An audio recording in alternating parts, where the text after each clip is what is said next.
We are glad you're here. We are at Kennesaw Town Center Grace Church, and we're glad to be here today. This is our monthly live event. We're going to do a combination of live and virtual. So you're going to see some speakers virtual, some of them live. So we're just doing the best we can to bring you the best information, the most current time. My name is PeteKane. I do a podcasting, I publish, and I'm a certified high performance coach. And in the house, we have Jim Fuse. So he'll be coming up here in just a minute. So Jim, welcome. It's just we're glad that you're here with us tuning in. So if you're live, great. If you're seeing this on a replay, we love that you're doing that too. Please comment. Let us know how we can serve you better. So we want to bring the most relevant information to you because we're in a new era. We're in the era that you have to be relevant online. You have to be a key person of influence, which means you have to publish content. And so this is a form of our content. Your speakers that come to you today will be content creators, people that realize that our 6 major trends, which are digital transformation, entrepreneurial, crypto, AI, personal development, and the mobile transformation. All these are happening at the same time. That's why we want you to take away strategies for you to be better in how you're building your business. So thank you for being here. The first slide and first 5 minutes is going to be on the concept of a key person of influence, which means 7-11-4. 7-11-4. 7 hours of content, 11 buying signals, people that raise their hand. Let me do the right hand. Raise their hand and say, I'm interested in what you have to share. If I meet you, and let's just say I meet Kevin. Kevin, you can't see him, but he's working all the controls behind the scenes. I meet Kevin and he says, well, Pete, what do you do? I generate leads, I create cash flow, and I build thriving communities. If Kevin says nothing, I don't go into a 5-minute explanation of everything I do. I simply say, Kevin, what do you do? So we use the ping pong method, which is let a person share it. You don't want to throw up on people. You want to have an engaging conversation. If Kevin's interested in knowing anything about those 3 things, he might say, well, that's cool. How do you generate leads? Then I'll go into podcasting, creating courses, and building thriving communities. And I stop there. Then I say, do you have a way to generate leads in your current business? So we're going back and forth in a engaging conversation. So when you meet a person, the first thing most people do is they look you up online. And if they look you up online and they don't see anything relevant to continue a journey with you, this is a digital journey, which means podcasting, courses, books, magazines, a video, a LinkedIn post, things that give them reason to go on a journey with you. And if you can't go on a journey with somebody online and there's not enough content, that's where the 7 hours comes in, then the journey stops. So the world changed with social media. People buy from people, not businesses. So you as a person of influence have to put yourself online with enough content that you continue the journey with people. The 11 is Google's 0 moment of truth, which simply means 11 buying signals over the course of the journey, which is buy your book, listen to your podcast. It might be commenting It could be buying a course of yours. It's buying signals. When they do that and they make 11 of them and they see you on 4 different platforms, 4 platforms. A book's a platform. A LinkedIn post is a platform. A podcast is a platform. A Instagram post is a platform. So when they see you on the 7-11-4, the brain just switched to know, like, and trust. That's the new pyramid. We call it a paradigm shift that we're making because we're global. This live event can be seen around the world. We have people in the Philippines that support our community. They could be watching this even though they're 15 hours ahead of us. So it's Saturday morning. They're seeing this on Sunday morning. So the time you have with us today, we want to bring topics like Jim Fuse is a live streaming specialist. He is a Substack specialist, which is building a community online. We have a gentleman, Terry Alexander, which focuses on automation.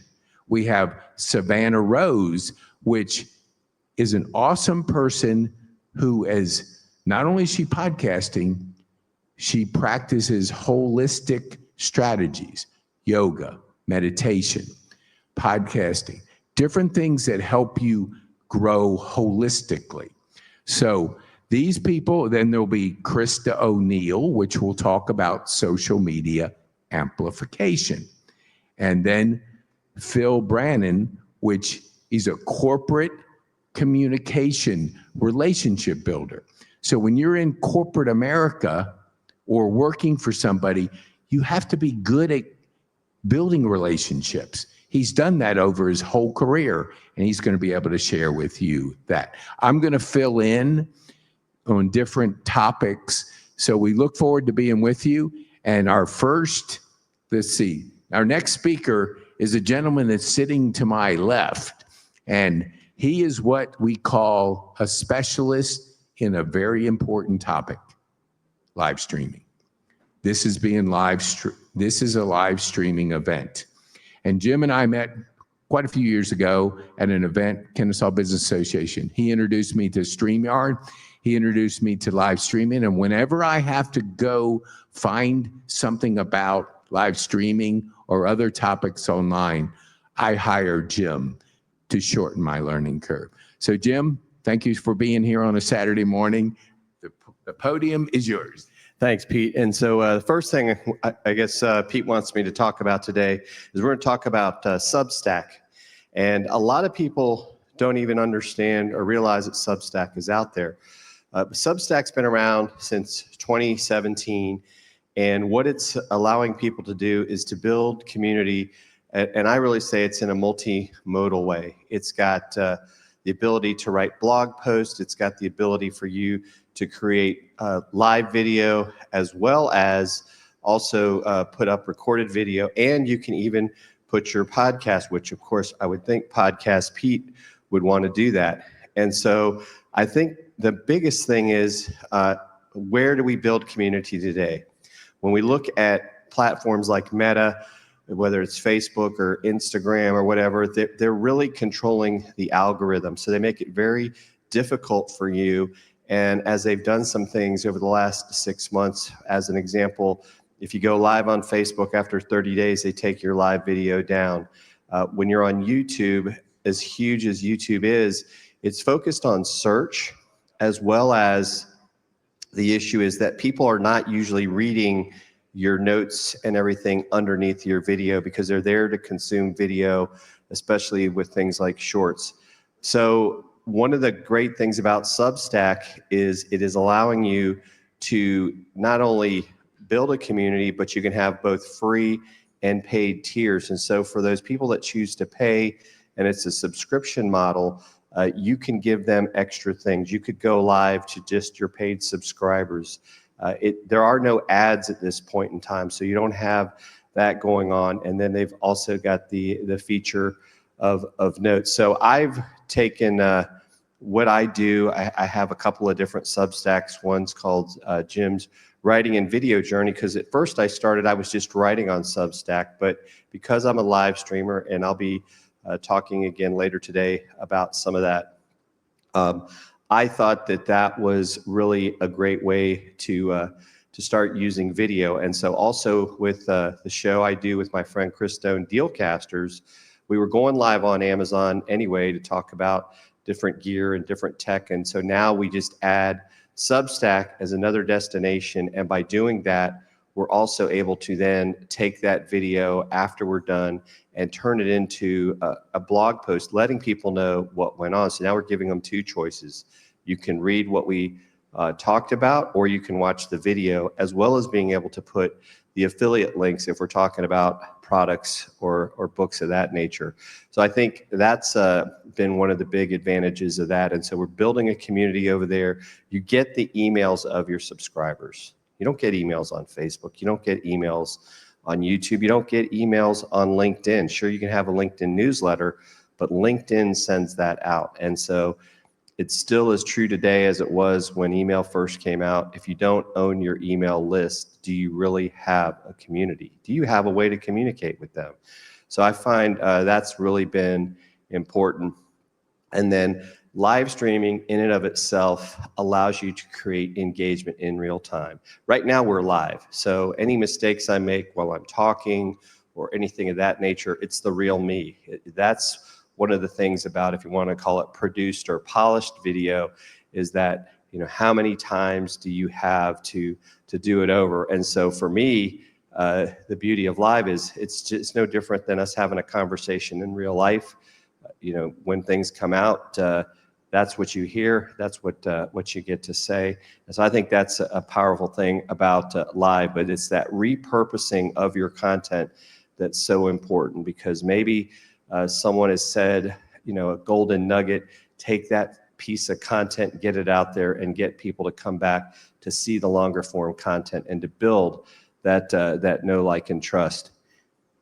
And then I think, like I said, the other thing with Substack is it's giving us the ability to monetize much quicker. I've already monetized my Substack, and it's not even just the subscriptions. You can sell mini courses, you could have referral programs, affiliate links. It's one of these platforms that's allowing you to do that, as opposed to in some cases where you're hoping that, as they say, that the algorithm is going to serve it up. Or in a lot of cases, when you put a link on other social platforms, you get punished. They don't like you taking people off of their platforms. So I think Substack, it's really still the early days. They're starting to talk about how now there are new, I wouldn't even say new, but big influencers that are coming over to Substack because they see, hey, here's a new place to build your community. And you know, even with the app, you can go live on the app. So, you know, I could even potentially go live here while Pete's doing this and talk to some of the folks that I know. And if they don't catch it live, they can always catch the recording of those lives as well. So it's very powerful. And so if you're not on Substack, you don't know what to do, at least get started. And if you want to connect with me, you can go to jimfuse.substack.com to learn more. Awesome. Jim, I always love hearing from Jim. I pick up pointers all the time. So thank you, Jim, for taking time to be with us today. And he'll be back talking more about live streaming. So coming up, we have right after Savannah Rose Johnson, which she'll be remotely. So you'll see her.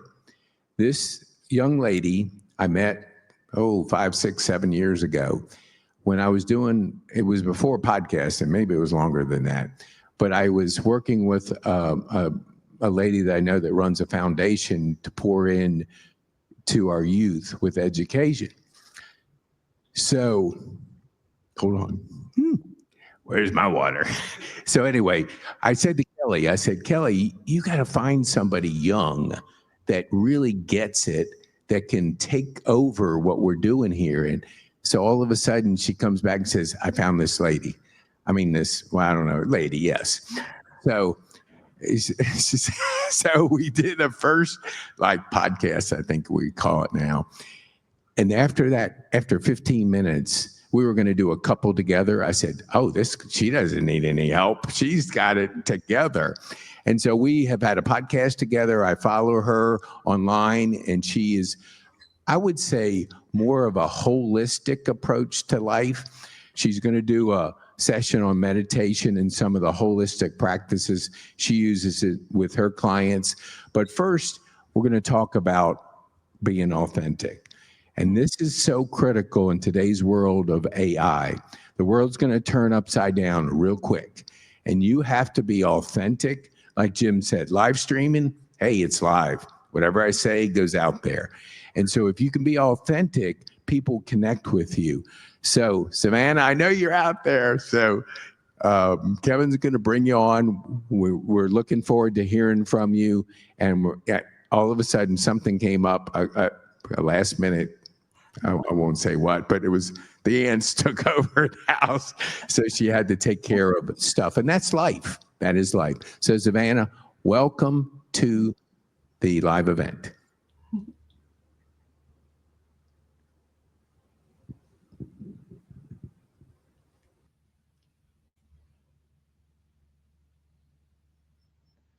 Hello. Can y'all hear me okay?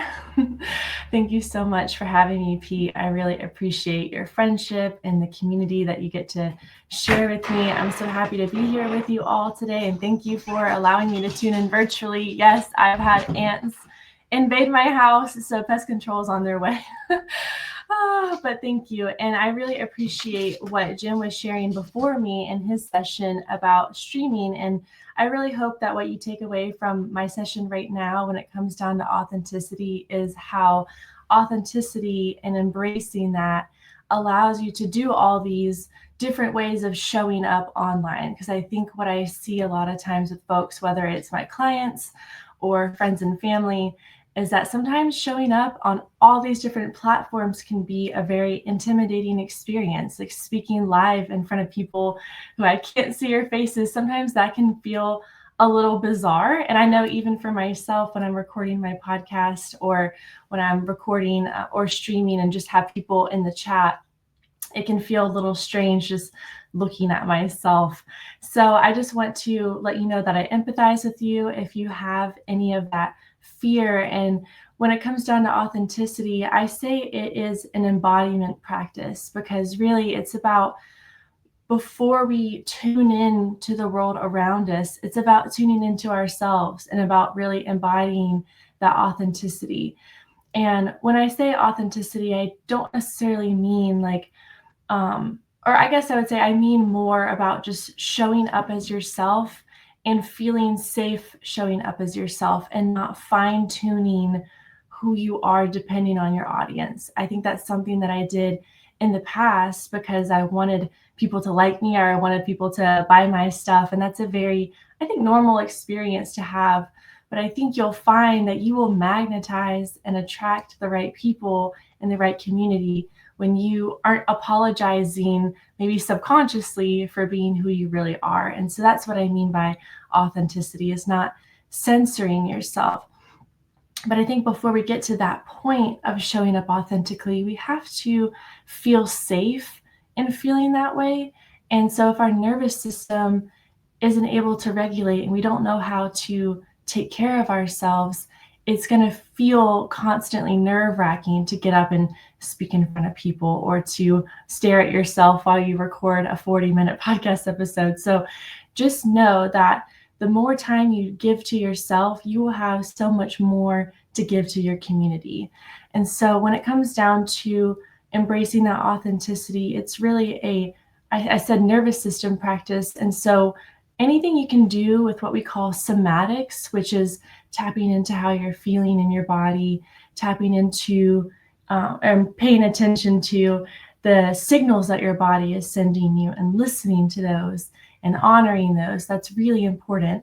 And so you can do that by just turning your attention inwards. And if your heart is racing, it's something that you can tune into your body by paying attention to that part of yourself and then sending some love to that area. And I say that authentically showing up is really an act of self-love, because when you are paying attention to those signals that your body is giving you and you're showing them love rather than self-criticism or rather than just trying to push them away, you're able to then show up more organically and also from a place of self-love that radiates to your audience as well. So if you notice that your heart is racing perhaps, or maybe you have like a weird feeling in your stomach, you can give yourself attention to that area and send really deep breaths to that part of yourself. Maybe even put your hand on that part of yourself to send it some love.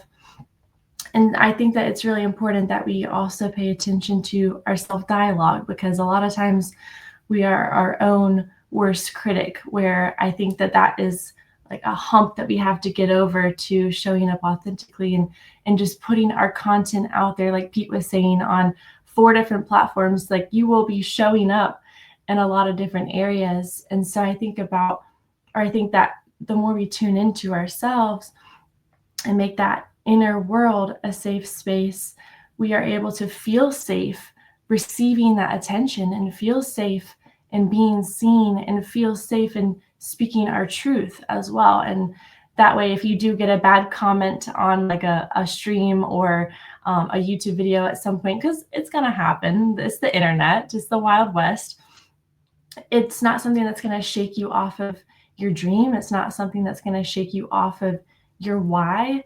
And I think that is really a decision that you make when you go into this world of streaming and this world of being an online influencer, is that you really have to make a commitment to yourself and decide, like, what do you want to rule your life as you embark on this journey? Do you want fear to rule you, or do you want faith in yourself to rule you? And I think when you make that transition of operating from a place of fear or operating from that place of faith, it's going to open up for you. Again, you're going to attract the right community, and it's just going to be a lot more fun, because that's why we're doing it, right? Of course, we're helping people with what we're doing, but if you're allowing yourself to have fun in the process, it just makes it all the sweeter. So thank you again for having me today. I hope you got some nuggets of wisdom, and I'll be sharing more in another segment, but I hope you were able to gain some insight from this one. And if you want to touch base with me or follow my journey, you can find me at my website, eclipseevolution.com. And you can also find me on social media at _Savannah Rose. And I have YouTube and Instagram and TikTok, all the things. So I'm definitely working that rule that you have, Pete, of the 4 different platforms. So thank you again. And I hope you all enjoy the rest of the amazing wisdom that we're going to be receiving today. Wow, Savannah, thank you so much, man. It's such a pleasure to have somebody younger than me get it so early in life. It's really cool to see your journey and see how you're impacting people out there. Savannah, thank you so much for sharing us with that valuable topic. She'll be back to talk about something that's really changed the way I operate, which is meditation. And if you would have told me I was be a meditator, I would say you're crazy years ago. But now it's calmed down my active brain, and it's allowed me to reach a different level of personal development. So our next, we're pivoting on the fly. So we would like to bring Krista O'Neill. Raise your hand, Kevin, if Krista's in the house. Okay, she is in the house. So Krista, I had her on my podcast a couple years ago with a friend, with a person that worked for her, and I was real impressed with both of them. But Krista is a mom, a wife, a business owner. She juggles so many things, but she does it with purpose. She does it with focus. And so she helps us in social media amplification. And when we talked about earlier, it's changing because social media changed the world, because we don't buy from companies, we buy from people. And so connecting with people, understanding how that works in today's world is so important to amplify your online presence. So Krista is been on our podcast. You can search her, you can listen to her. So Krista, welcome to our live event and welcome to our virtual event. So thanks, Krista. We appreciate you being here. Absolutely. Absolutely. Pete, thanks for having me as always. When it comes to everything that I do, what a great introduction. I probably do too much, as Pete will tell you. So I have my hands a little bit too full these days, but you know what? Juggling it's fun in the process. That being said, social media is the largest. I always tell people it's the largest word of mouth platform. So if you're somebody who says that the best recommendations or the best business comes from recommendations and referrals, or that the majority of your business is coming through recommendations and referrals, and you're not on social media, you're missing out on opportunity. Social media gives you the ability to build relationships and build community and trust in a very organic, authentic way. And it has, as Pete mentioned, it has changed so much. I like to tell people a little bit about my story. I kind of grew up straddling both worlds in the sense that social media came out while I was in, let's say, high school, right? Facebook, the big one, really started to become a thing when I was in high school, and then Instagram in college. And, I struggled with it because I realized what life was without social media, but then I also saw what life could be with social media. And as any young kid does, you get carried away and you get sucked into the scrolling, or I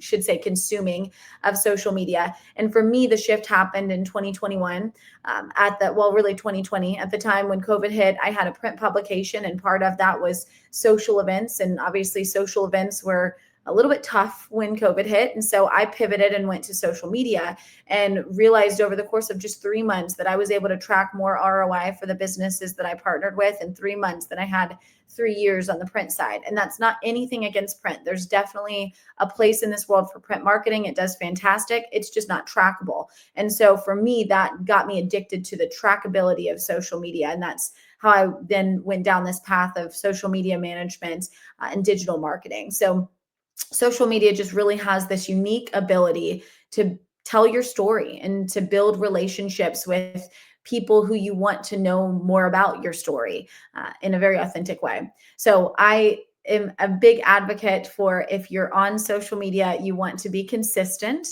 If you're not on social media and you can't dedicate yourself to do it, maybe don't get on, because you don't want to do it wrong, right? I mean, at the end of the day, anytime you're present somewhere, you're representing yourself or your business. And if you're not going to be representing yourself the right way, then you're going to give people the wrong expectation of what your business does. So to give an example of this, I work with a doctor down in Florida, actually, and she's trying to pivot away from being the face of her company. But everything that she does on social media is all about her.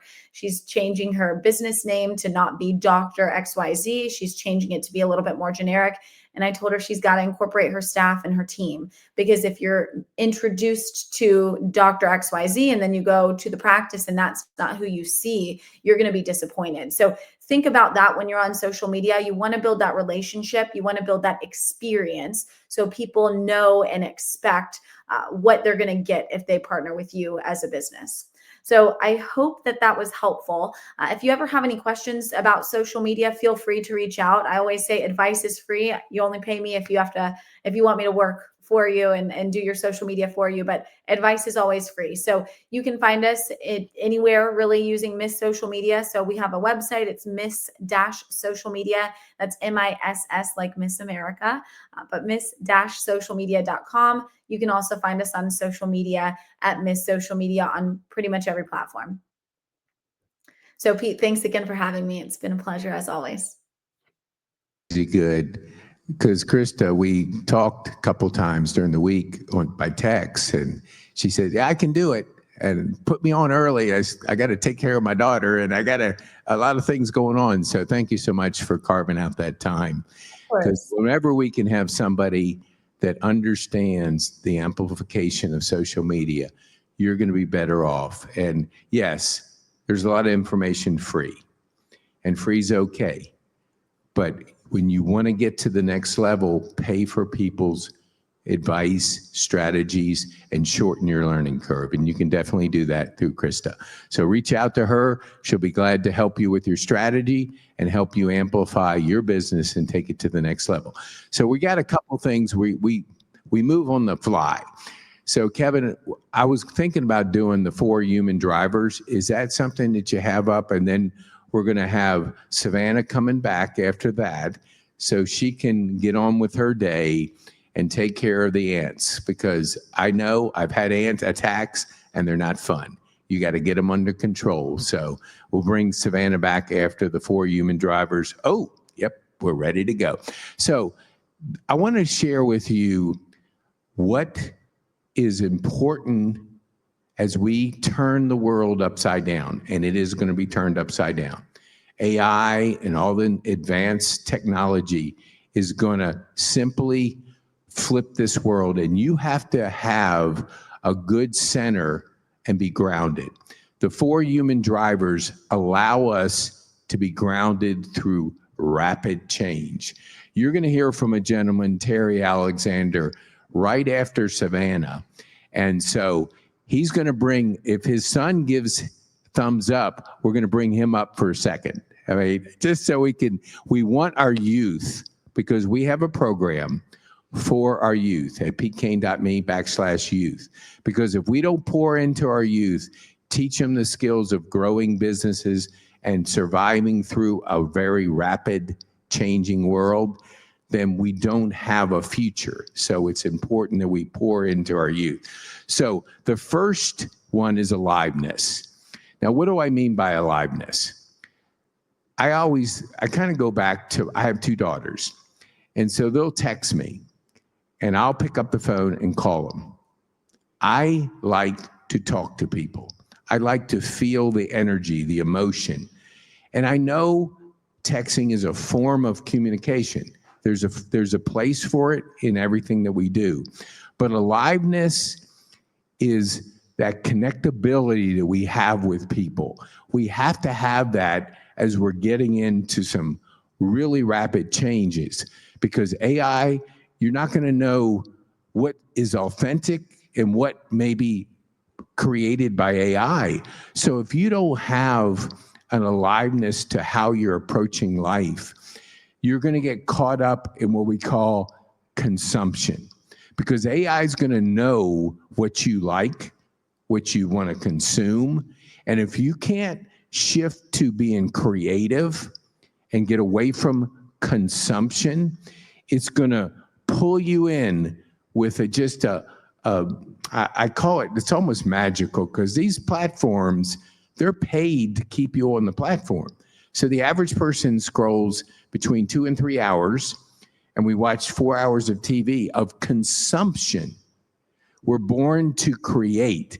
So if we can't move to a creative mindset, we fall into a consumption mindset. And that's not where you want to live your life, because aliveness is creating. Next is connecting. We're connecting with people. When people come to our event, they're meeting people. I'm seeing Terry Alexander talking to Jim Fuse. So they're building a relationship. They didn't know each other before. I didn't even know Terry except online, talking on the phone. So I'll meet him in person in a few minutes, but that's the world we live in. It's a global world, but we're connecting. My partner's up in Canada. I've known him for 10 years. I've never met him in person. So that's the kind of world we're living in. So you can connect with people online. You can build relationships online, but you also have to have a mixture of both. So connection and then meaningful purpose is number 3. I'm almost 68. So all my friends, I went to my 50th high school reunion, and I saw people I haven't seen in 50 years, like a lot of people. So the conversation was, so what have you been doing the last 50 years? And can you do it in 5 minutes or less? So it was weird, but it's reality. But here's my point. I lived in a senior facility, which the average age was 80. So I saw the advancement and the end of life-ish. Without meaningful purpose, we die 2 years after we retire. Why? Because we lose our connection with our workers, our friends. We lack purpose, meaningful pursuit of our next chapter. We say, repack your bags. Yes, you're retired. We always say, take a year off to figure things out, but then come back that second year with a purpose of what are you going to do with the second part of your life? What are you going to do? What will it involve? It'll be most of the time something completely different because we love challenges. As humans, we love challenges. Our high performance lifestyle is simply about clarity, energy, courage, productivity, and influence. Those are the 5. But so we have to have that purpose in our life, that meaningful pursuit that keeps us alive, that keeps us going. And when we lack it, we tail off, we get into things that we probably shouldn't because we're distracted by all the things that are out there. And then the last thing, and I'm trying to remember it off the top of my head, I might have to do, let me look. Yes, growth. I should have remembered that because it transformed my life, personal growth. If we're not investing in ourselves, our live event is sponsored by Growth Day. So if you go to PeteKane.me/Growth Day, you can try it for 7 days. Here's what you can expect. We have to have commercials in here. So personal growth allows us to grow faster and allows us to keep going, have that aliveness. You get 7 days to have the best in the world talk to you, coach you, surround yourself with the best people. So Brendan Bouchard, who certified me as a high-performance coach, started this several years ago. It's a couple 100,000 people worldwide. You'll get the most value, the most growth, and it's how I proceeded because I had a stroke 3.5 years ago. So my life turned upside down. I was a runner. I was a golfer. I'm neither today. But I meditate, I journal, and I podcast. Those are my highs. I love to do it. I coach to pour back into people to grow and transform because we all need that person to push us, challenge us, come alongside of us. So when you go to that PeteKane.me/youth, if you're under 30, you can get our digital course for free. Just use the word podcast and you can get it for free. The $300 will be waived. Then the journey starts. And when you get halfway through the course, you'll get another course. Then when we get 20 people together in our youth, we're going to put you in live coaching so you can get the benefits of being coached early in life, which I would love to have had that before I was 67 or whatever. So anyway, so personal growth is what the 4th human driver. And we encourage you, whether it's videos, books, people, grow daily. Personal development can be a daily thing. So next up, we're going to have, I went over by 2 minutes, so Kevin, I should have looked up there. Kevin will give me some hand signals if I don't look at the clock. So Savannah is going to come with us because she needs to get on with her day. And since I already have Terry here, he can't leave. So I got him in the house and I got his son and a couple friends here. So he ain't leaving before he speaks. So Savannah, I want you to come to us from that holistic mindset. I know you're going to talk about meditation and a couple other topics, but if you wouldn't mind sharing with our community the importance of that holistic approach to life.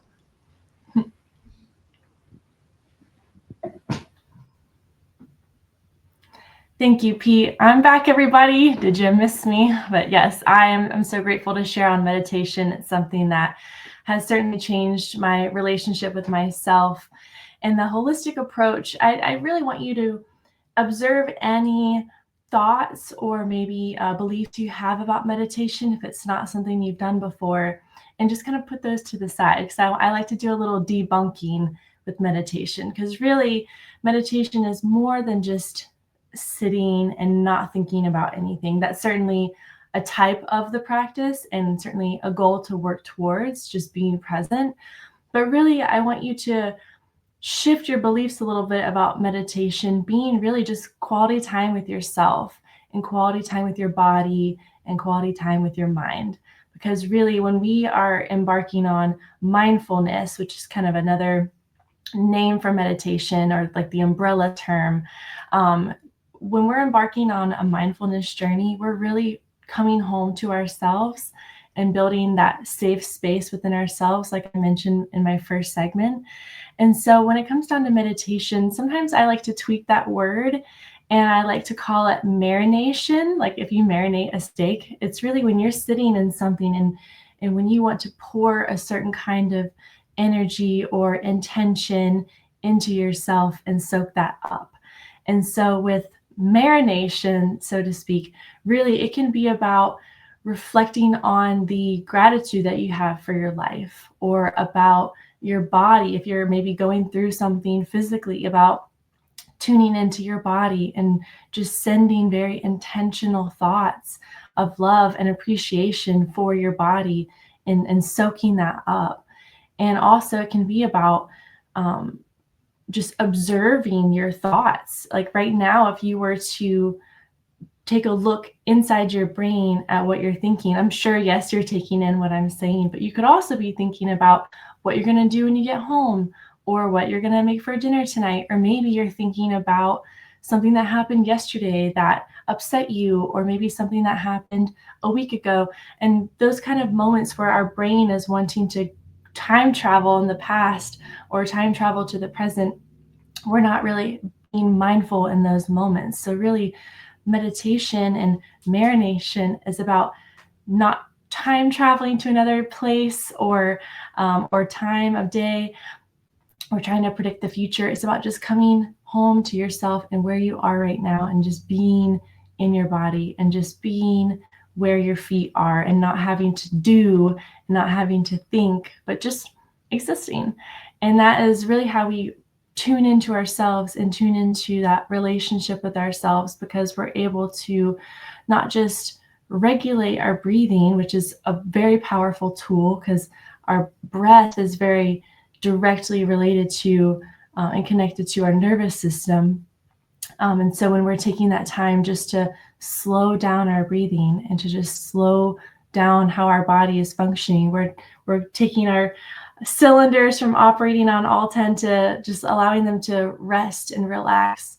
And I think that that's a really important thing to do, especially in this day and age where we live in a culture that really celebrates and I think pushes hustling and doing the most and going as fast as we can. And that can so easily lead to burnout, which I've experienced. I've experienced terrible burnout where I was head to toe covered in blisters and hives from stress. And it really woke me up to the physical reality that stress can have on us. So I don't wish that upon anyone, but it's really about learning those signals from our body.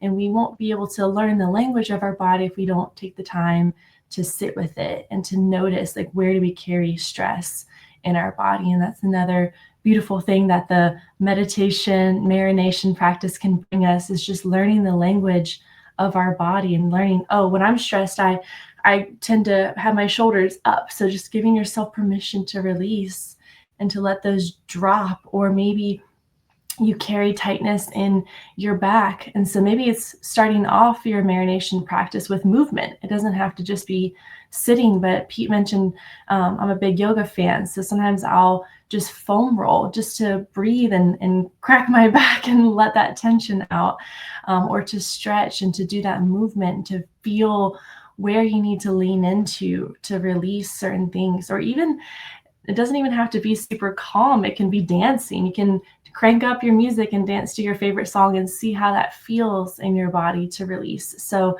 marination and meditation can take on so many different forms. And I think that that's really important to give yourself that freedom to allow it to become an individual practice for yourself. Like, it does not have to be what I do. It doesn't have to be what Pete does or anyone else that you know. It's about whatever intentional time you give to yourself to connect with you without distractions and that consumption that Pete was mentioning.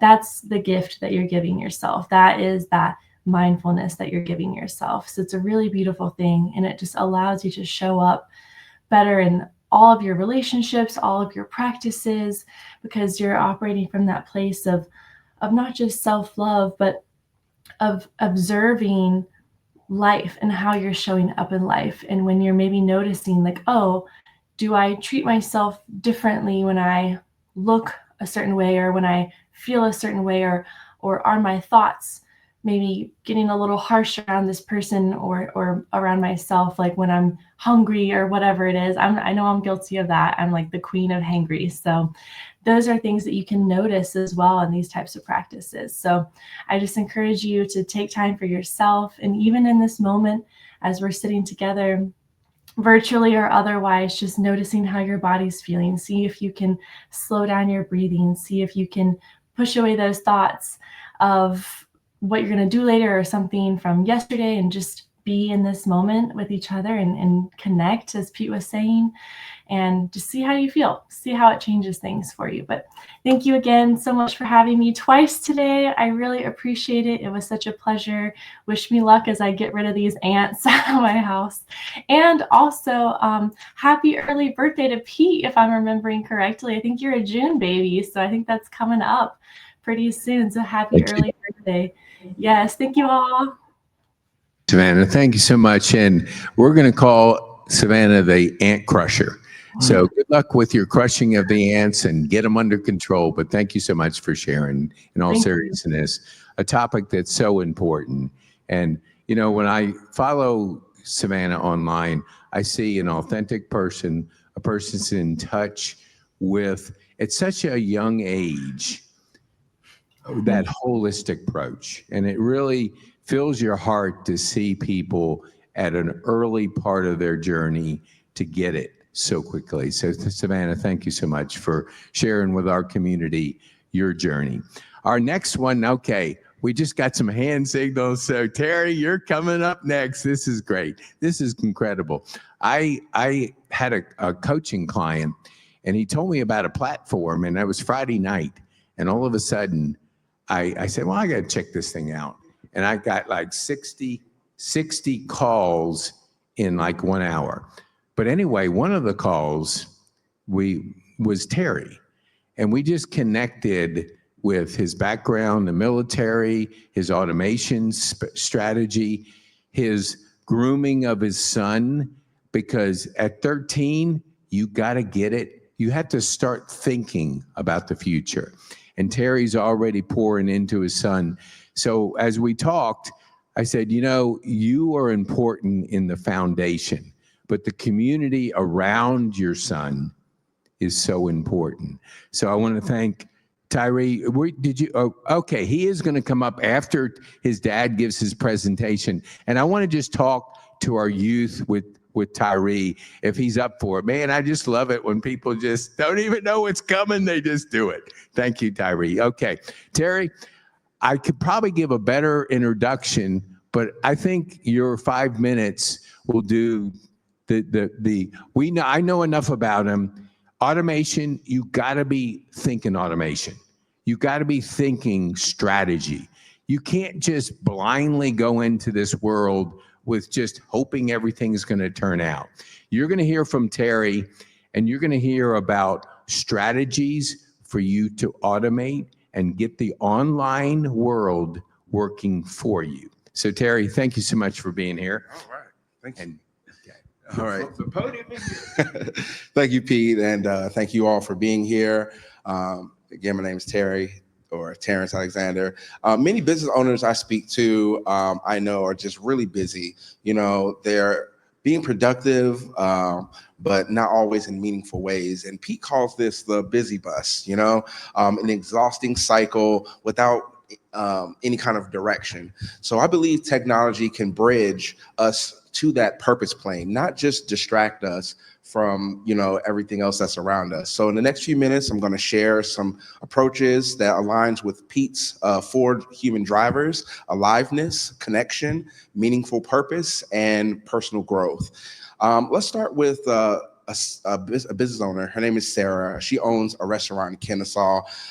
She's been working like hella hours. I mean, juggling inventory, trying to get her staff scheduled, just following up with customers, all types of stuff. So on paper, her business looked successful, but she was just really disconnected from her real purpose and creating a community around food. So what we did was we set up automations that set up inventory forecasting. It streamlined her scheduling for her staff and created custom messages for her customers. And the result was within 3 months, she reduced her involvement in her business by over 60%. This allowed her to spend more time with her customers and host community dinners. It was pretty cool. So it was basically a big efficiency using AI automation. It amplified the human side of her business. It freed up time for what really matters. And I always ask business owners, what can they do with 15 extra hours per week? And they always get back to their purpose plane, the destination. And our systems help business owners do that. Let's talk about online presence. A lot of business owners I know, they focus on chasing algorithms and keyword stuffing and, making content for search engines, but not really people. So they're stuck on that busy bus of digital marketing and they kind of get disconnected. So we take a different approach and we call this digital clarity. It's about aligning your presence with your purpose instead of just casting a wide net. We build custom websites that focus on your business message. So example, Mark, he runs a wellness practice in Ackworth and he spends thousands on marketing. And we rebuilt his website around his purpose. We took his authentic content and made a message around the right people. So within 90 days, we was able to get his qualified leads to increase by over 200% and his conversion rate tripled. Basically, he was busier, but with more intentional purpose. So digital clarity worked on his website. He focused on getting his beacon out to the right people, and he got more clicks. That was more of the purpose of what he was going for, not just random noise. Finally, let's talk about connection. So research shows that 78% of customers choose the first business that responds to them, and leads not contacted within 5 minutes, they're less likely to convert. So most business services that I speak to, it takes them an average of 3 hours to get back to a contact that first reached out to them. So our system focuses on speed to lead. It's not just about generic messages or auto replies. We actually customize them to fit the message that our clients want. So I'm going to talk about a real estate agent that I service. She was juggling a lot of clients, and then she would get new prospects contacting her constantly, and it would take her days, often weeks, just to get back to her new inquiries. So we set up these speed to lead systems that will automatically respond to people who would get in touch with her for listings. So her response time dropped from hours to seconds, and her showings increased by about 40%. And all her prospects said that they truly felt heard. And that's what Pete calls the connection driver, technology that's creating meaningful relationships and not just transactions. So I'm going to wrap this up. And just saying that technology should just be the bridge, to humans and what they're trying to do, not just another distraction on the busy bus. So whether it's an AI automation that frees up your time, digital clarity attracts aligned clients, and our 90-second connection systems build those real relationships. So our goal is the same. We want to use technology in service of purpose and not just at an expense. So Pete often shares his 49 days of reflection after his stroke, giving him clarity about how life really should be. But so my hope is that you don't need a crisis to make that shift. So we want to build these systems to give you purpose in your direction. And to help, I'm offering people complimentary busy bus to purpose plane technology, a 30-minute session. Just go to singlebizowner.com. That's singlebizowner.com, and just fill out your information. I'll happily talk to you. I look forward to seeing how many people actually make that shift. Thanks so much. Thank you, Terry, so much. Man, I learned so much there. And I want you to stay for a second. Tyree, would you mind coming on up? Okay. All right. So this wasn't planned, but that's what live events. Good to meet you. So it's so good that you're here with your dad. I tried this morning. I have 3 granddaughters, 11, almost 9, 6, couple, almost 3, and 1 newborn. And I said, come on, let's come to the event. I couldn't do it. I did the best I could to try to get them here. So I just want to ask you, like at 13, and I talked to your dad about it, what is kind of your thinking about what you want to do, or like why are you starting so early, which I commend you for it. That's awesome. What would you say kind of motivated you to kind of start down a path of learning and business? It's because I've seen a lot of other grown adults trying to make a living that are slowly declining in their oldness, and it will slowly deplete them from their energy, and it will make them bankrupt soon. So I want to start early so I can make at least a few $1,000s when I'm 20 or 19.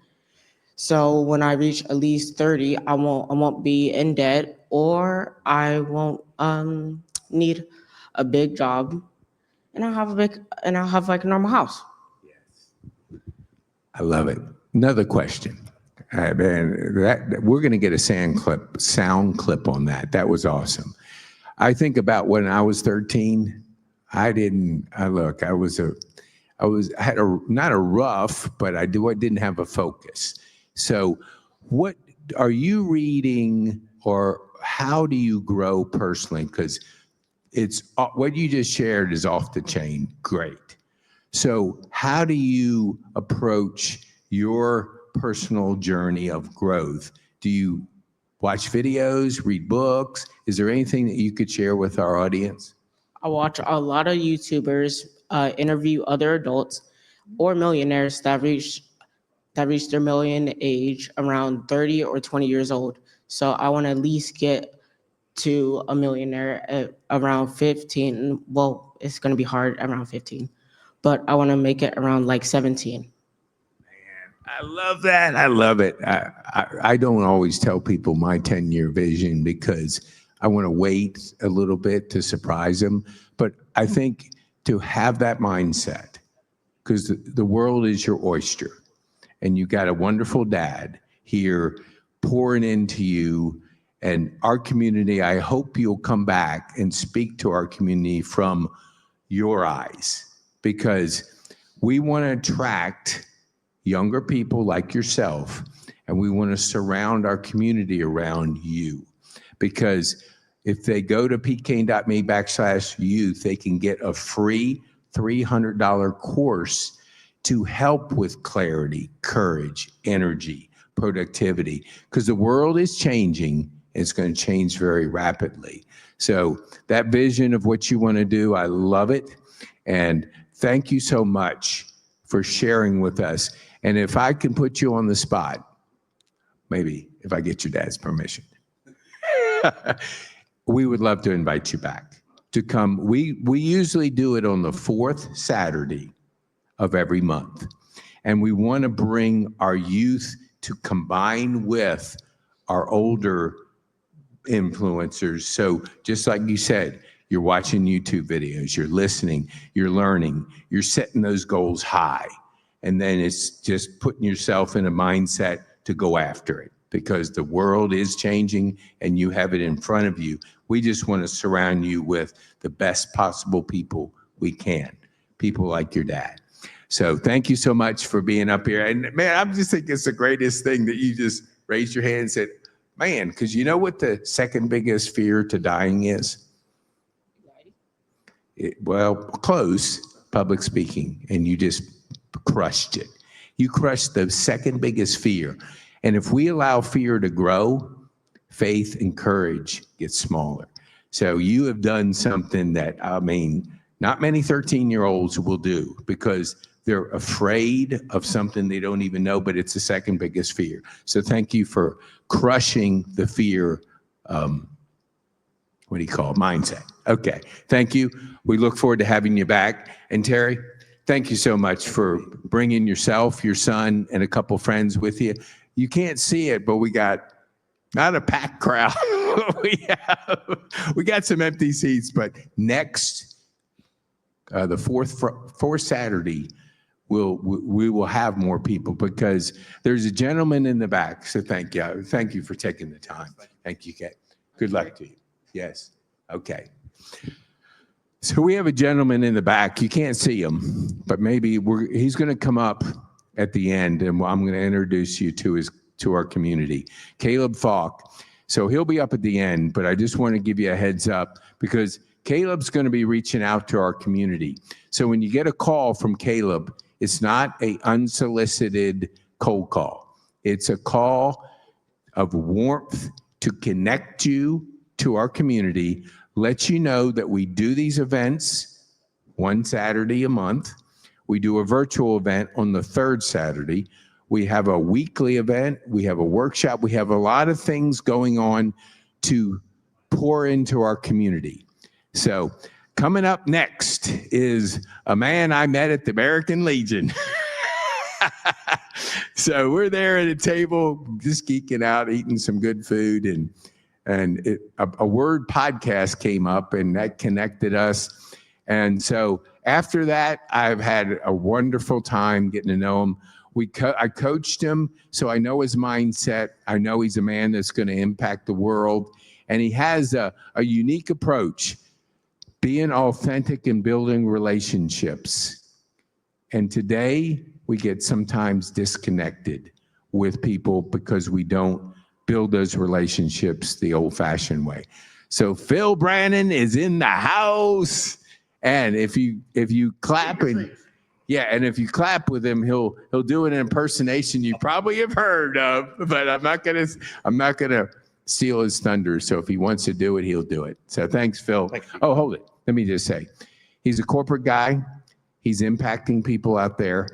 So if you're in a company and you want to learn about the authentic relationships to grow within your company, Phil's going to share with you some strategies to help you with that. Thank you, Phil. Thank you. First off, how impressive is this young man? 13 years old. I think I was peeing outside for the first time when I was 13. I wasn't thinking about making money, but kudos to Dad. You have done a great job with that young man. I'm sure your friends are the same way. It is great to see young people doing things like that because all we hear about is the bad, and that's kind of what I'm going to talk about a little bit. Is it's easy to get overwhelmed by the noise out there. It's all bad, but there's a whole lot of good, not just in the world, but where we live. We're blessed. We've got a very entrepreneurial mindset in not just Atlanta, but just the surrounding areas. And, you know, we were voted the #1 place to start a business again in the past year. And if we're not #1 every year, we're in the top 5. So, you know, it's a blessing to be in an area where there's a pro-growth mindset.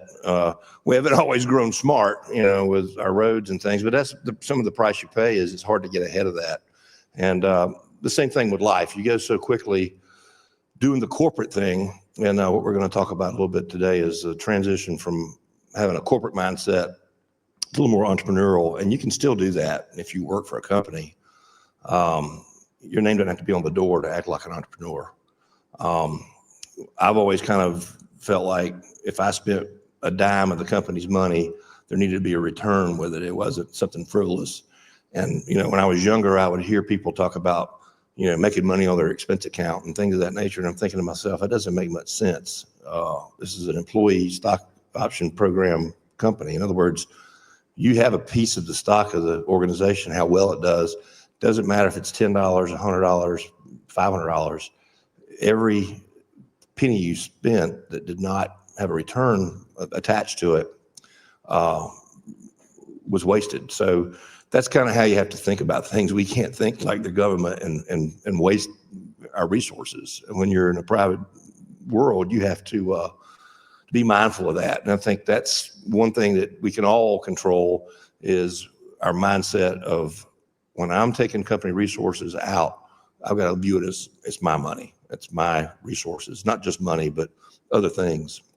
Vehicles, taking care of the vehicles. I mean, that's a big expense for companies, especially ones in the construction businesses. We're in the material distribution business. So one of our big costs are freight, trucks, maintenance of trucks. Gas affects our business greatly, oil prices, all that. So having that kind of entrepreneurial mindset always helps you in your approach to things. And the real thing that I wanted to hit on today was kind of the use of humor to break through the ice when you're meeting someone, especially for the first time. You got to be a little careful.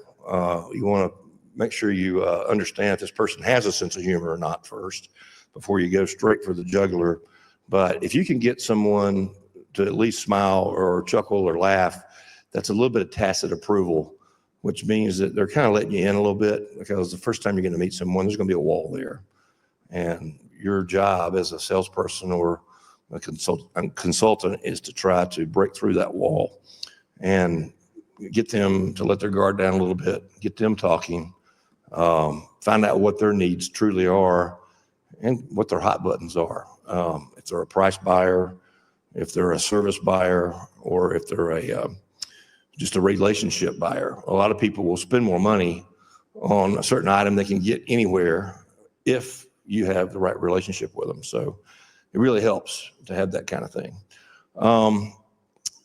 Another thing I was going to hit on was getting back to face-to-face meetings. That is really an underrated way of getting through to someone. Everybody's on technology. I love technology. I think it's great. So much more efficient than when I got started in the late 80s. I mean, we had fax machines that were thermal paper. When we were sending out proposals, we had to basically deliver a hard copy to the customer the next day. You'd fax the proposal to the general contractor with your prices, and then you're delivering something face-to-face the next day. It was an excuse to get in front of them. How antiquated is that today? But you know what? It's coming back. After COVID, people are just so sick of Teams calls and Zoom calls and the impersonal way we did things for a couple of years, really. And I feel that the face-to-face meeting is coming back, and thank the Lord for that, because, as extroverts, we were all hemmed in our houses and working on laptops. And that's, to me, it's just nails on a chalkboard. Love the face-to-face meeting. There's so many things you can read a person by just looking at them, their body language. All those things are lost. You can fake that on a Zoom call. You can't fake it face-to-face. So those are the three things I wanted to hit on. Kudos to Pete for having us to do this. And it's great to see you young folks and Dad. Good job. Keep that up. Whatever you're doing, it works. So thanks again, and good to see you again. He's a great individual, Pete. Podcast Pete. No one's ever done a podcast like PeteKane. Unbelievable guy. Met him at the Legion. He loves the vets. Everyone loves the vets, and a lot of good guys there at Post 29 in Marietta, Gresham Avenue. You're going to have to go visit for breakfast every third Saturday of the month. $12, the best breakfast. We don't even have a breakfast that good at Mar-a-Lago. It's amazing how good the breakfast is. Even Melania likes the coffee. It's amazing. Oh, yeah, I love it. I love it. Every time Phil entertains me, it just keeps me laughing. And I want to thank him for bringing a valuable topic to our presence, because I went to my 50th high school reunion, and the value of being in person, I want to just parlay onto that. I met a person I haven't seen, I think, in 50 years. And I used to hang out with her at Virginia Tech, and it was like she always brought the joy, and it didn't stop 50 years later, because when you have a person that brings joy to a relationship, a meeting, a conversation, you can sense it. That connection is so important. Like Phil said, those personal meetings are different than a Zoom meeting. Now, Terry and I met online, but here we met in person. I have a feeling his military background helped him as a father. I'm just guessing. But thank you for your service, Terry. And thank you. I don't know what you did, but I want some pointers how I can get my grandkids here, because I did not succeed this morning. I bribed them with everything I possibly could and couldn't get them here. Phil will be back in just a few minutes, but what we want now is Jim Fuse. When we put this together 6 or 8 months ago, I went to one person, Jim Fuse, and he worked with Kevin, and I hired him to get StreamYard with what we wanted to do. Could I have figured it out? Maybe, maybe not, but I didn't have the time to figure it out. Jim came in there, worked it, got the system going. 8 months later, we've got a flow because Jim opened up the door. We couldn't convince the KBA to do it virtual when COVID hit, but we did convince a lot of other people to combine live streaming with their strategy. So Jim, thank you so much for coming back. Hopefully it's going to be on the screen in just a second, but the live streaming with Jim Fuse. Until then, he's going to start sharing with you strategies for live streaming. Thank you, Jim. Thanks, Pete. Great to be back up here. And live streaming is something that I originally started doing in 2018 because I had clients that wanted to use this thing called Facebook Live. And, one of the things I learned, a long time ago, not only as an athlete, a coach, a father, but as a Marine officer, is don't ask people to do things you wouldn't do. So if I was going to have them go live, I had to be able to do it as well. And so live streaming opened up a whole new world for us, and it continues to, because, used to be to go live like we're doing right now took thousands and thousands of dollars. Now you can do it as simple as with your phone, your face, and your finger, as like my friend Peter Lasowski likes to say with the product we're using with Relatable. Because when it comes to connection, video, I think, short of in person, is the most powerful way for people to connect. And live streaming is great as well, because especially whether you're using tools like StreamYard or Ecamm, when you're streaming out to your audience, who can be anywhere, right? They don't have to be sitting here in the audience. You can see their comments, you can engage with them, and they feel like they are a part of that audience. And so why do you want to live stream? Well, first of all, it does build your community. The people that want to learn about podcasting are going to follow Pete's YouTube channel, and they can go back and watch that stuff later. Even when you think of things like Zoom, it is a live streaming platform. You just don't think of it necessarily that way because you're thinking of it as like, oh, it's a virtual meeting. But the power of what you can do with video. When I go on a Zoom meeting, I'm able to bring in slides and present them through the interfaces I use, as opposed to having to ask permission. And that's a much more powerful thing to do. Live streaming also allows us to literally share with anyone in the world.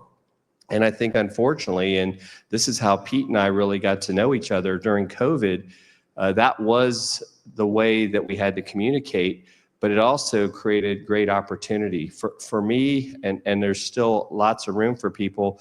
It's led to me being a remote live stream producer for companies like IBM, MIT, and others.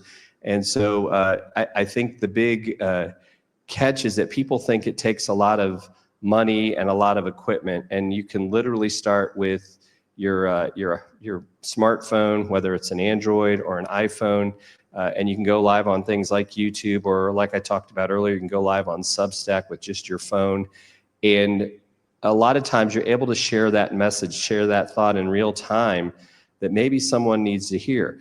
It's great for people. It's changed the world of journalism, right? Because now people have their phone out there and they can be right there and say, hey, here's what's going on right here in our community.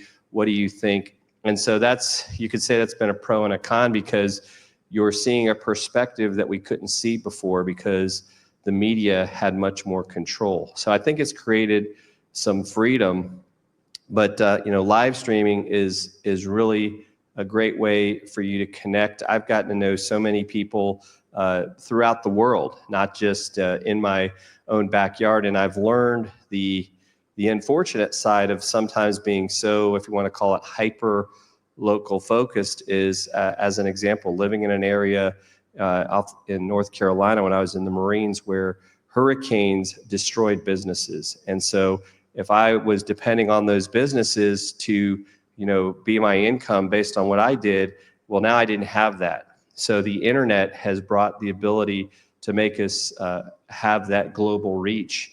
And so it's always great. I just spoke at a conference in Kentucky, and we were able to record that panel, so I can use that, not in a live sense, but it was live at the time we were doing it. And so if you haven't gotten in front of the camera, and I can tell you when I speak at events like this, and when you usually take a poll of the crowd, it still amazes me that less than, I would say, 20% of the people that I'm seeing, and I'm going to blame this more so even on the 40+ crowd, have not done video. And some of the speakers that we've had here earlier today have even talked about, if you don't have that online presence, if you don't have that proof of what you do, educating people, you're not going to get found, because the yellow pages are gone. People are getting over inundated with emails, so they're not reading emails. People don't answer their phones because they're afraid they're going to get scammed. So unless you're in their contacts, they're not going to do that. So by going live and being real, because you can't get a do-over when you say something, it really gives you some great opportunities to grow with the people that you want to be connected with, because you're looking to connect with the people that are important to you, not with everybody. So Pete, thanks again for this. Really have enjoyed this time. Jim, thank you so much, brother. Yes. You meet people that are making an impact, and it gives you such joy to surround yourself with people that you can just call and get the help you need. Pay for it. When you want to shorten your learning curve, pay for it. A lot of free information out there, but they can't run a business on free. They run it on you exercising your ability to invest in yourself and help shorten your learning curve. Okay, now our next and our last speaker, then I'll come up after Phil. I wanted him to do 2 talks today because I think the mindset of what he believes, does, how authentic it is, has made him successful in a very competitive industry. We buy from people, and when people call Phil, it's because they know he'll be there, he'll deliver, and he'll always put you in the driver's seat of whatever company you're trying to run. So Phil, we appreciate you coming back. And then after Phil, I'm going to do a quick 5 minutes, and then I'm going to bring up Caleb Falk, who's going to be reaching out to you in the near future. So Phil, share your mindset. I went all the way back there, and now I'm back. It was a long journey back, but we're glad you're back. Quickly, handling adversity is something that we all do in life. We do it when we're children. The worst thing in the world is when we don't get our way. So what do we do until Dad, gets us straight as we show out? And that happens in adulthood as well. And how you handle adversity, especially in a selling situation, is really a life skill. And it's something you learn through parenting. You learn it through your relationship with your significant other. You learn it in just dealing with general people. And if you're not able to handle adversity, you're going to have a hard time in life. It's iron is, heat and pressure make steel. And that's basically the way I look at adversity. It's just making me better. If I've got a roadblock, if it was easy, it wouldn't be much fun, because at some point you're going to get bored. So if you're tasked with something that you're having difficulty with, view it as a learning experience, because that's exactly what it is. Another thing in dealing with your colleagues, especially, is understanding where they're at. I've got a colleague who's a a school teacher, and she's about half my age, one of my daughters. I've got 4 daughters, one of every age group, it seems like. But being a school teacher in her first career, she has to understand why we are doing something. When the company comes up with a new product we're going to sell or a new service we're going to offer. And that way, that helps you understand where she's coming from to better communicate it to her. Here's why we're doing this, and here's the steps why. Because she's very organized. My sister was a school teacher. My ex-wife was a school teacher. I understand. My youngest daughter is now a school teacher. I understand how they think. So it's very helpful to understand how that other person thinks when you communicate with them. If they're a process-oriented individual, like an engineer or an accountant, you definitely want to give them the details. They are not skimmers. These people want to know why. And it may be a leave behind piece you leave, it may be a specification, but that kind of sells to a person that's a process-oriented. You have to make sure they understand what they're buying and why they're buying it and why it's a benefit to them. And typically these people are a little bit price buyers, but they're more interested in the details. So knowing where people are coming from is a big way to help get through to them and how to communicate with them. And in general, dealing with difficult people, we're all so easy to deal with. I'm sure everyone thinks that you're the greatest and everyone wants to see you. And then you go start making phone calls and emails and texts, and you figure out you really aren't that hot. Your stuff does stink. You're not the first person that they're thinking about calling the next morning. Oh, I got to call that person back. I want to see them so bad. What do they have to sell me? But it is an humbling experience if you've never dealt with it before. But 35 years of doing it, it rolls off my back, and I just found another way to go get to that person.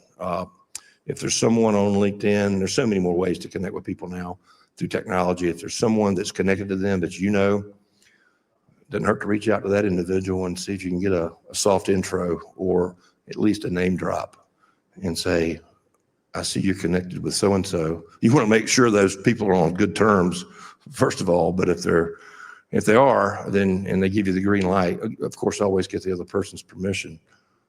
Go forward with that as an avenue to get that person to return the phone call and maybe even get you a face-to-face appointment. Little things like that. You've got so many avenues now you can use through technology to overcome obstacles. But really the message of this little talk was about how to overcome adversity, how to deal with difficult people. And some people are difficult because no one really communicates with them on their level. Some people just want to know why. And if you give them the why, they're fine. The door comes down. Simon Sinek wrote a great few books about that, finding your why, understanding your why. He's a Canadian, he's a dual citizen of the US and Canada, and a real good communicator. And he's probably over 40 now. When he started, he was in his 20s. And I always was impressed with how he communicated. And you take that where someone else is at and try to shift your style to them, you'll get ears that are a lot more open than they are if you don't. That's all I've got. Pete, back to you. I feel like we're on the news. Bill, I always love hearing you speak about life and the journey and what made you successful. One quick question before we wind down. If you had to say one thing that has helped you in your journey and you're speaking to a younger person, let's say 25, what would you share with them? I would say tenacity. So many people give up after a couple of tries at something. If you just have tenacity, you're going to win. And I love it. I love it. A friend of mine, thank you, Phil. Appreciate that. Standing ovation for Phil Brannon. Yes. Okay. I was at a reunion, as I told you. And one of the gentlemen, he's a brother of a classmate, Steve Bannon. And I know he always says, just don't give up. If you never give up, you can't lose. So thank you, Phil, for sharing that. And we appreciate you taking the time on your Saturday morning. So I have one to go, and then I want to bring up Caleb Falk because I want to introduce Caleb to our community because Caleb's going to be reaching out to you. The last 5-minute talk is going to be on generating leads, creating cash flow, and building thriving communities. I've done probably 400 podcasts. I would say 300 of those have no idea what I do. Besides, it was fun. We had a great time. I learned a lot, but they don't know where we're heading in the future. So Caleb, we're in a small group together. We go to church together. If you look to my right, your left, if you see a pair of drums, you would see him on Sunday morning ripping some good music. So if you want somebody to come play for you, you get a hold of Caleb Falk. But so that's a little plug for Caleb. But when we say about generating leads, you have to think, if you have no lead generating strategy, you don't have a business. Leads are your cash flow. I see some people spend a lot of money on stuff because I came from the digital marketing world. They buy the brochures, they get the expensive websites, they do all this stuff, and they haven't generated any cash yet. If a friend says you got a great idea, and then you turn it around and you say, okay, it'll be $500. And they say to you, oh, I'm not interested in doing that, but it's a great idea for somebody else, then you don't have a business. Until people give you cash, money, you can't consider yourself a business. So when you start out in business, don't spend a lot of money on stuff to look good. Get cash in the business. Once people validate your service or your product and they give you money, then you have a business. So focus on your cash flow. And before that, you've got to have a lead generation strategy. And if you're wanting to be a guest on our podcast so you can understand that we podcast, create courses, and build thriving communities, and I coach people through the journey. So we have high performance coaches that are available. I just got a book from a friend of mine. I met her when I was going through certification. Let me get my glasses on because I'm a blind bat without my glasses. So this book, The Flip Side of Despair by Nancy. If I mess up your name, Nancy, I apologize before. Langland. She is an elite gymnast. Her story has captivated me. I had no idea because I was only on a podcast for 30 minutes. But when she came out with the book, I said, man, I want to read it. And I have not been able, I got it yesterday. I had the grandkids coming over last night, went out to dinner, all those kind of things, but I still read before I went to bed and read it this morning. I can't put it down. It's such a good book. The Flip Side of Despair. Nancy's in the Miami area. She has the most incredible, inspiring story. So it just was released on Amazon. Get her book. You'll be so glad. It'll be the best $10 you could ever spend in your life.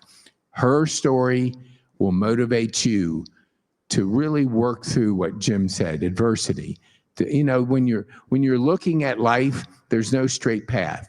There's plenty of times, like some people know, I wake up in a bed totally paralyzed on my left side.